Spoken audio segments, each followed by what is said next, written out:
और अब बड़ी खबर झारखंड से, जहां पर झारखंड की राजनीति में एक बार फिर से हलचल तेज हो गई है। झारखंड के सियासी गलियारों से जो तस्वीरें सामने आ रही है उसके मुताबिक राज्य में जल्द ही कोई बड़ा सियासी उलटफेर देखने को मिल सकता है। अटकलें लगाई जा रही है कि पूर्व मुख्यमंत्री चंपाई सोरेन बीजेपी में शामिल हो सकते हैं। उनके साथ साथ जेएमएम के कुछ विधायक भी बीजेपी का दामन थाम सकते हैं। विधानसभा चुनाव से ठीक पहले इस बड़े राजनीतिक उठापटक से झारखंड में सियासी पारा चढ़ा हुआ है और इसी बीच चंपाई सोरेन और लॉबेन हैम्ब्रम की मुलाकात ने इन अटकलों को और हवा दे दी। लोकसभा चुनाव के दौरान पार्टी के खिलाफ काम करने के आरोप में जेएमएम ने लॉबेन हैम्ब्रम को बाहर का रास्ता दिखा दिया था और ऐसी अटकलें लगाई जा रही थी कि वो बीजेपी नेताओं के संपर्क में थे, जिसके बाद उनकी चंपाई सोरेन से हुई मुलाकात के सियासी गलियारों में कई मायने निकाले जा रहे हैं।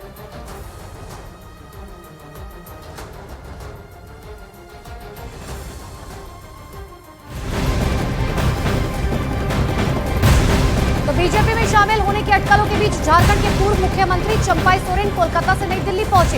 एयरपोर्ट से बाहर निकलने पर मीडिया से बातचीत में चंपाई सोरेन ने कहा, मैं निजी काम से दिल्ली आया हूं, मेरी बेटी यहां पर रहती है। वहीं बीजेपी में शामिल होने के सवाल पर उन्होंने कहा कि अभी हम जहां हैं वहीं पर हैं। अपना निजी काम के लिए हम आए हैं।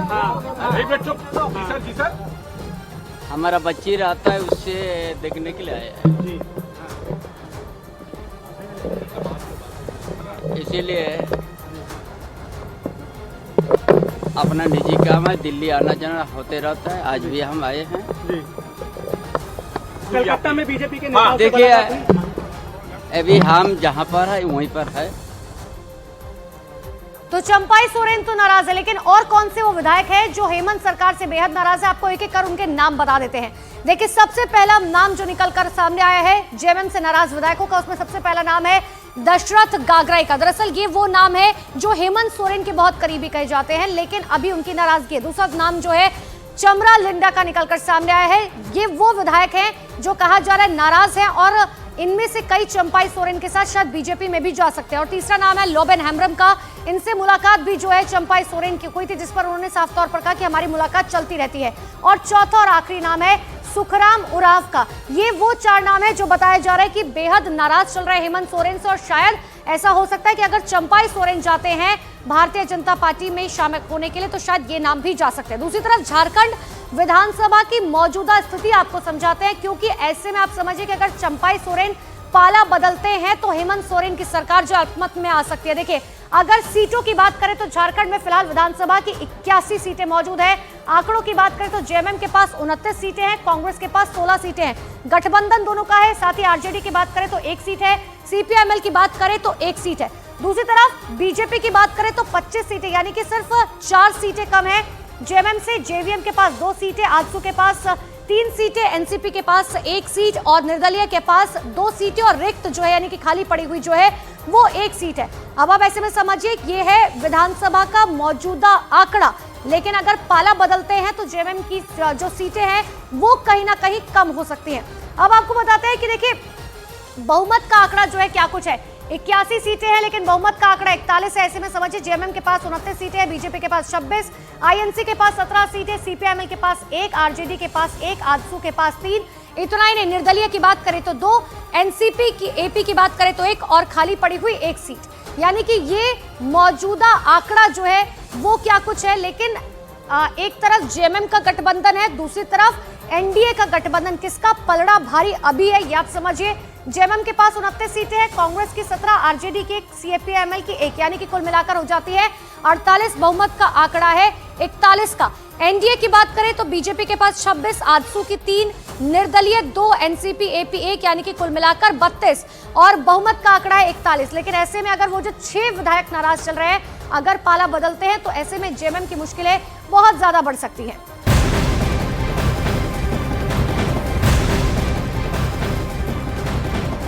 झारखंड के पूर्व मुख्यमंत्री चंपाई सोरेन ने एक्स पोस्ट पर समर्थकों को संदेश दिया। उन्होंने लिखा, वो अपना दर्द किससे कहते। बैठक में उनसे इस्तीफा मांगा गया। उन्होंने कहा उनके आत्मसम्मान को चोट लगी है, इसीलिए वो भावुक है। वहीं चंपाई ने यह भी लिखा कि विधानसभा चुनाव तक सभी विकल्प खुले हैं। इससे पहले जेएमएम के नेता चंपाई सोरेन ने साफ कर दिया कि बतौर मुख्यमंत्री उन्होंने अत्यधिक अपमान झेला, जिसके बाद वो वैकल्पिक राह तलाशने के लिए मजबूर हो गए। भाजपा में शामिल होने की अटकलों के बीच दिल्ली पहुंचने के तुरंत बाद उनका यह बयान आया। चंपाई सोरेन ने एक्स पर लिखा, इतने अपमान और तिरस्कार के बाद मैं वैकल्पिक राह तलाशने के लिए मजबूर हो गया। उन्होंने आरोप लगाया कि जुलाई के प्रथम सप्ताह में उन्हें बताए बगैर पार्टी नेतृत्व ने अचानक उनके सारी सरकारी कार्यक्रमों को रद्द कर दिया। चंपाई सोरेन ने कहा, पूछने पर पता चला कि गठबंधन द्वारा 3 जुलाई को विधायक दल की एक बैठक बुलाई गई है और मुझसे कहा गया कि तब तक आप मुख्यमंत्री के तौर पर किसी कार्यक्रम में नहीं जा सकते।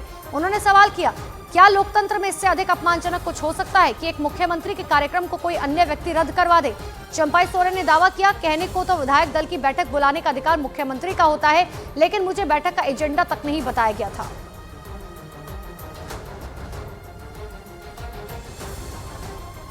वैसे भी झारखंड के पूर्व सीएम चंपाई सोरेन ने अपने सोशल मीडिया अकाउंट एक्स से जेएमएम को हटा दिया है। आपको वो ट्वीट भी दिखाते हैं। दरअसल पहले उनके बायो में जेएमएम लिखा हुआ था, लेकिन अब सिर्फ लिखा हुआ है former chief minister of Jharkhand, जिससे एक बात तो जाहिर होती है। हालांकि उसके बाद उन्होंने ट्वीट भी किया जिसमें उन्होंने बताया कि आखिर उन्हें कितनी तकलीफ थी, उन्हें कितना अपमान झेलना पड़ा। ये देखिए, आपको दिखा रहे फॉर्मर चीफ मिनिस्टर झारखंड, जहां पर पहले झारखंड मुक्ति मोर्चा जेएमएम लिखा हुआ था।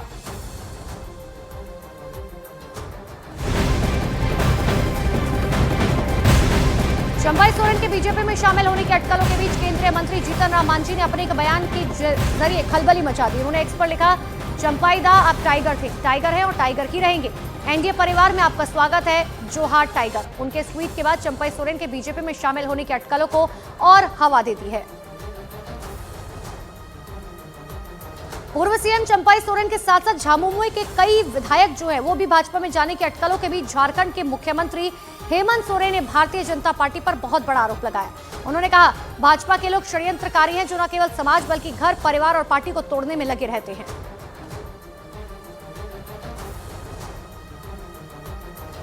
कभी हमको जेल में डालेगा, कभी सरकार गिराएगा, कभी विधायक तोड़ेगा, कभी मंत्री तोड़ेगा।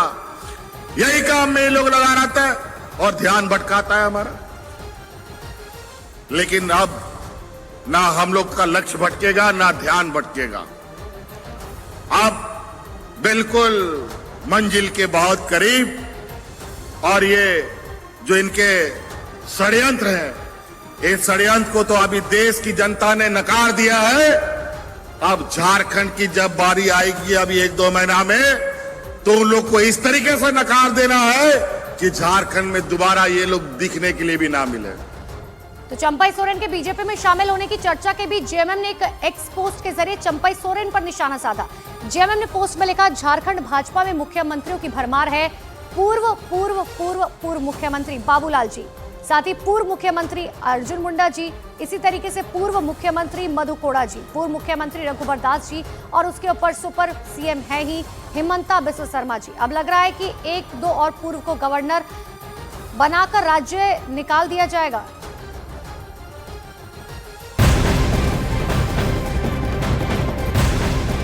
और इसी बीच एक बड़ी खबर आपको बता दें, जहां पर चंपाई सोरेन के पैतृक गांव मेहुल डी से वहां जेएमएम के झंडे हटा लिए गए। मेहुल डी के जेएमएम कार्यालय और बाजार से जेएमएम के झंडे नदारद है। साथ ही जमशेदपुर में झिलीगोड़ा गांव के घर से भी जेएमएम का झंडा हटा दिया गया। इतना ही नहीं, पूरे गांव से जेएमएम के झंडे हटा दिए गए हैं।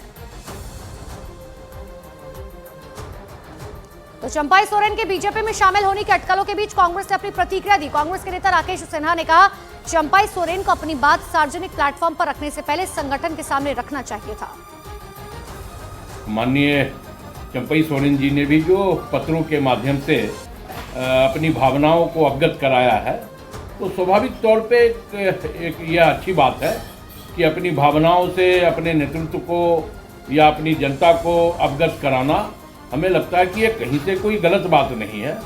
अब उन्होंने अपनी भावनाओं को रखा है, तो स्वाभाविक तौर पे उन भावनाओं पर उनका नेतृत्व जो है वो संज्ञान लेगी।